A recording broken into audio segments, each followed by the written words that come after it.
Hello friends.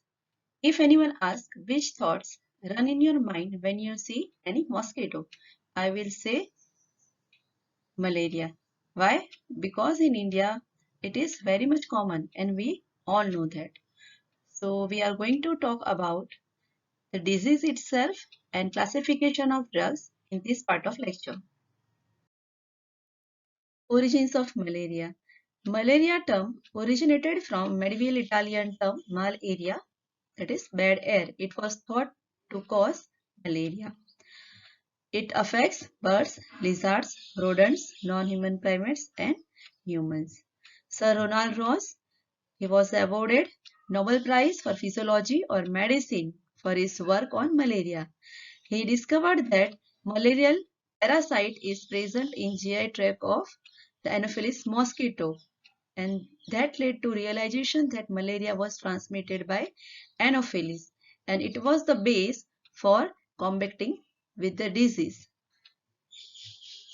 Malaria needs an Anopheles mosquito and a vertebrate host to complete its life cycle.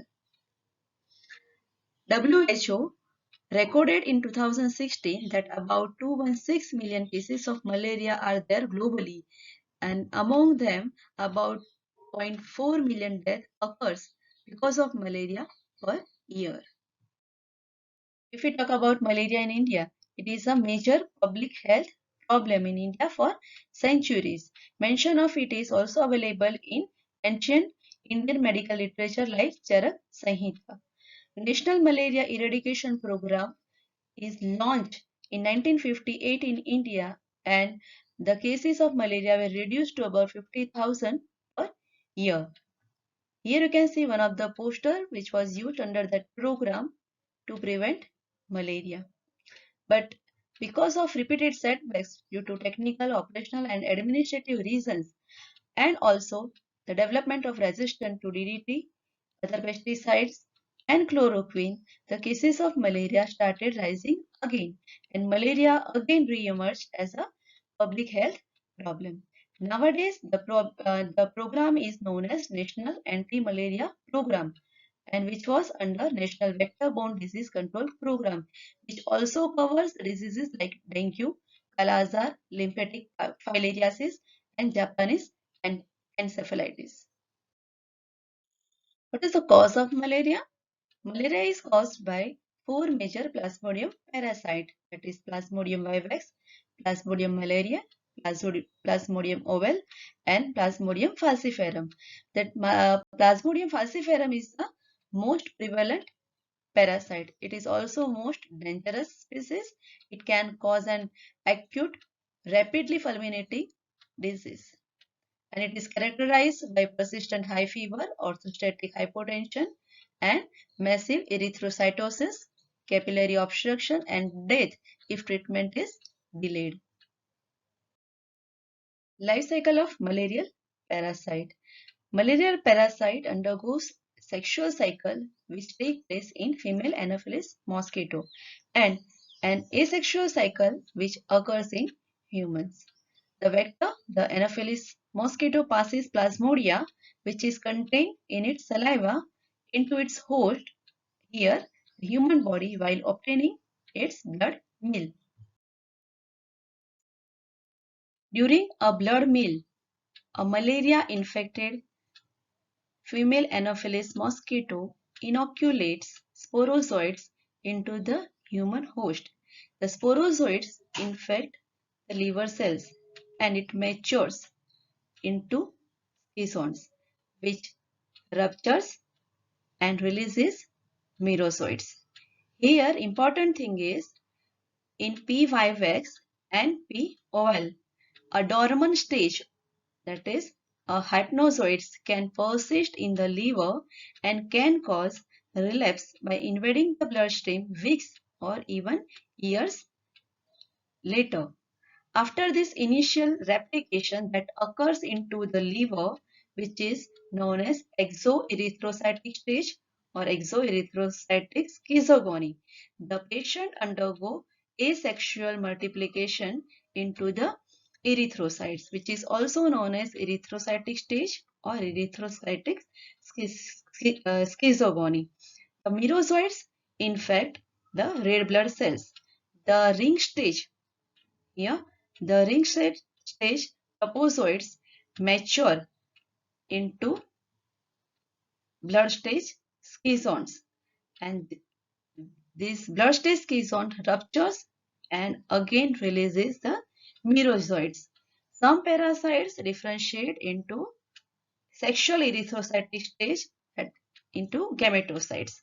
Here, the released merozoites are responsible for the clinical manifestation of the disease. So again, the sporozoites that are inoculated by the Anopheles mosquito infects the liver cells. Schizont is formed, which releases the merozoites. Merozoite affects the RBC. Again, it matures into the schizont form and liberates the merozoites into the circulation. Here, the liberated merozoites are responsible for the clinical manifestation. So, two stages are there: exoerythrocytic stage that occurs into the liver, and erythrocytic stage which occurs or in which it multiplies into the RBCs. Now, the gametocytes, which are male and female gametocytes, they are injected by an Anopheles mosquito during its blood meal. The parasite's multiplication into the mosquito is known as sporogonic cycle. While into the mosquito's stomach, the gametes, male and female gametes, they generate zygote. This zygote becomes motile and elongated into ookinete, and this ookinete invade the midgut wall of the mosquito, where they develop into oocysts, and the oocysts grow, rupture, and releases sporozoites. These sporozoites make their way into the mosquito's salivary gland, and again, when mosquito went to the human body, it liberates sporozoites into the human circulation. Relapse of malaria can occur with those forms of the parasite that have an exoerythrocytic cycle. And we know that a dormant form of the parasite is known as hypnozoites. It can stay in the liver for long periods of the time and can reinfect, and which is responsible for relapse, and usually occurs with P. vivax and P. oval. With falciparum, there is no exoerythrocytic phase. So here no relapse is there, but recrudescence is common. Here in recrudescence, that means plasmodia remains in the blood at very low level, and at that time patient remains symptom free. But after some time, this low level plasmodia, they again multiply and symptoms recurs, and it can occur in all malarial species. Mode of transmission. Vector transmission is there, that is by infected female Anopheles mosquito. Direct transmission of malaria can be possible by transfusing the blood of the infected person to another normal person. While malaria can also be transmitted directly by using the same needles that is usually common in drug addicts. And the congenital transmission, which is rare, from infected mother to newborn. Clinical features of malaria: it causes high-grade fever and other related symptoms. The classical picture of malarial illness includes three stages, that is cold stage, hot stage, and sweating stage. The febrile episode starts with shaking chills, lasts from 15 minutes to 1 hour, followed by high-grade fever, even reaching above 106 degree Fahrenheit, which lasts 2 to 6 hours. This is followed by profuse sweating, and the fever gradually subsides over 2 to 4 hours. In this image, you can see the symptoms of malaria, that is headache, fever, chills, sweating, dry cough, spleen enlargement, nausea and vomiting. It can also cause fatigue and pain. Serious complications can arise in P. falciparum malaria and rarely in P. vivax if not treated early. Manifestations can be confusion or drowsiness with extreme weakness, cerebral malaria with generalized convulsion, pulmonary edema, severe anemia, renal failure, hypoglycemia, metabolic acidosis, circulatory collapse or shock, macroscopic hemoglobinuria, and hyperthermia can be there. After learning about the symptoms, our focus is on treatment. So what are the aims of treatment of malaria? That is to prevent the clinical attack, to treat the clinical attack, to complete eradicate the parasite from patient's body, and to cut down human to mosquito transmission. To achieve our aims of treatment, different classes of anti-malarial drugs are available. First class is 4-aminoquinolines, chloroquine, amodiaquine, and papiraquine. In quinoline methalon, that is mefloquine, cinchona alkaloids, quinine and quinidine, amino alcohols, halofentane and lumefantrine, and 8-aminoquinolines, that is primaquine and tafenoquine. Sulfone and sulfonamides, that is sulfadoxine, sulfamethopirazine, and dapsone. Biguanides, that is proguanil and chloroproguanil. Diamidopyrimidine, that is pyrimethamine. Antimicrobials like doxycycline and clindamycin. Peroxides, that is artemisinin derivatives, arteether, artemether, artesunate. Nephthopinone, that is atovaquone, and nephthyridine, that is pyrodyridine. Recent antimalarial therapy is given in the following forms. First one is causal prophylaxis. The drugs which are given for causal prophylaxis, they cover the pre-erythrocytic phase, that is in the liver. The drugs that are used, they prevent the maturation of or destroy the sporozoites within the infected hepatic cells, and thus they prevent erythrocytic invasion. Primaquine is causal prophylactic agent for all species of malaria, but it is not used because of its toxic potential. While proguanil is a causal prophylactic agent primarily for E. falciparum, and it is not effective against E.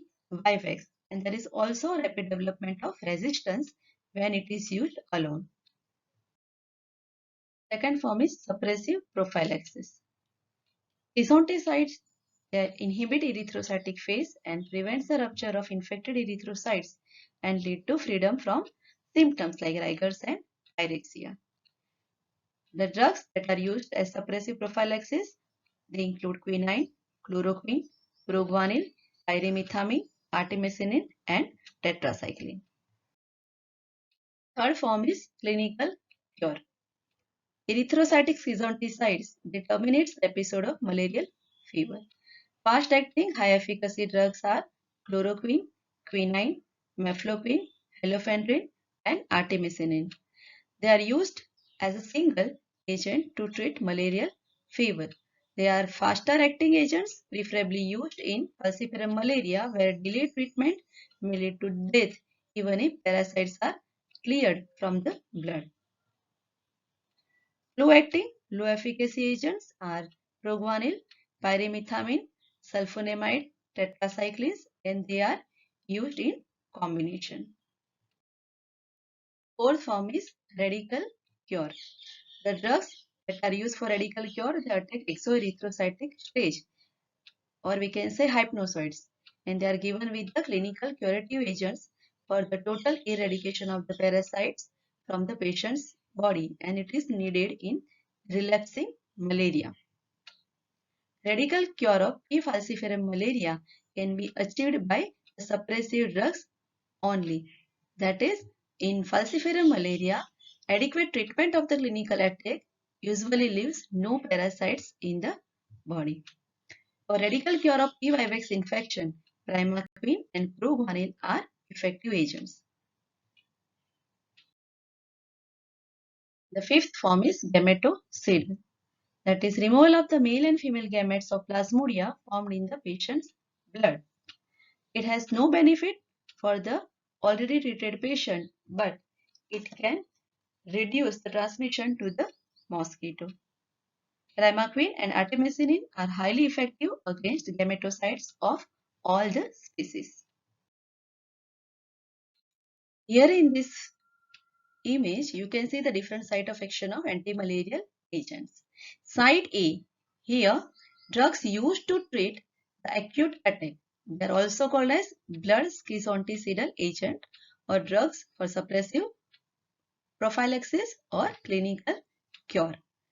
At site B, the drugs that affects the exoerythrocytic hypnozoites and results in radical cure of P. vivax and P. ovale. Site C, here the drug blocks the link between exoerythrocytic stage and the erythrocytic stage. They are used for chemoprophylaxis and also termed as causal prophylactic and prevent the development of malarial attack. At site D, the drugs that prevent transmission and thus prevents the increase of human reservoir of the malarial disease. So that is all for this part of lecture of malaria. In next lecture, we will learn about anti-malarial agents. Thank you. Stay safe.